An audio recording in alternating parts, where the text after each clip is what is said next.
Bismillahirrahmanirrahim. Assalamualaikum warahmatullahi wabarakatuh. Alhamdulillahilladzi hadana lihada wa ma kunna linahtadiya laula an hadanallah. Asyhadu an la ilaha illallah wahdahu la syarikalah wa asyhadu anna Muhammadan abduhu wa rasuluh alladzi la nabiyya wa la rasula ba'dah. Puji syukur kita panjatkan kepada Allah Subhanahu wa taala atas segala nikmat yang telah Allah anugerahkan kepada kita. Salawat serta salam semoga senantiasa Allah curahkan, Allah limpahkan kepada Nabiullah Muhammad sallallahu alaihi wasallam, kepada keluarga beliau, para sahabat beliau, dan seluruh pengikut yang senantiasa tunduk patuh terhadap sunnah-sunnah beliau. Para jamaah yang dirahmati Allah Subhanahu wa taala, sahabat mulia Umar bin Khattab radhiyallahu an mengajarkan satu doa kepada kita yang berbunyi, Allahumma arinal haqqa haqqa warzuqna ittiba'ah wa arinal batila batila warzuqna ijtinabah.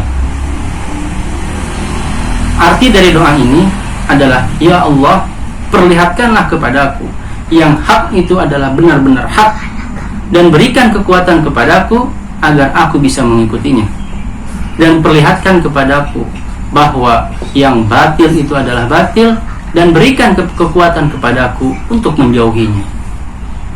Doa sahabat Umar ini mengandung makna yang dalam tentang makna furqanan.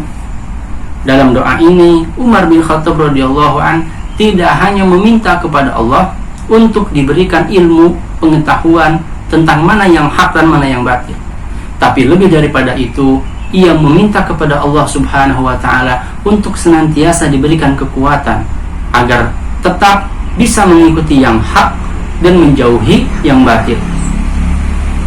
Kenapa kemudian ini penting? Karena dalam kenyataan kita melihat banyak orang-orang yang ia sudah mengetahui sesungguhnya sesuatu itu adalah hak, tapi kemudian ia tidak bisa mengikutinya.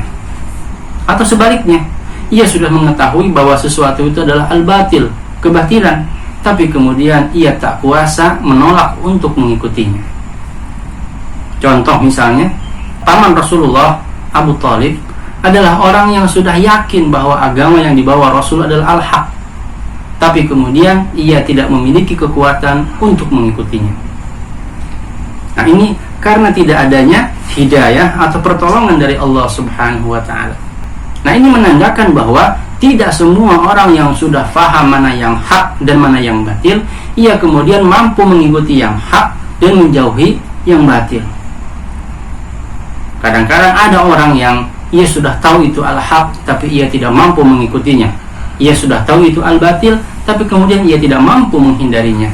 Maka itulah sahabat Umar bin Khattab radhiyallahu an berdoa kepada Allah, tidak hanya meminta ilmu pengetahuan tentang mana yang hak dan mana yang batil, tapi kemudian Umar juga meminta kepada Allah agar diberikan kekuatan untuk senantiasa mengikuti yang hak dan menjauhi yang batil. Maka dengan demikian, makna furqanan dalam ayat yang tadi adalah dia bukan semata-mata pengetahuan tentang mana yang hak, mana yang batil, mana yang halal, mana yang haram, mana yang jahat, mana yang baik, mana petunjuk, mana kesesatan, tapi kemudian lebih daripada itu, furqanan juga adalah daya, kekuatan yang Allah berikan kepada seorang hamba untuk senantiasa mengikuti yang hak dan menghindari yang batil.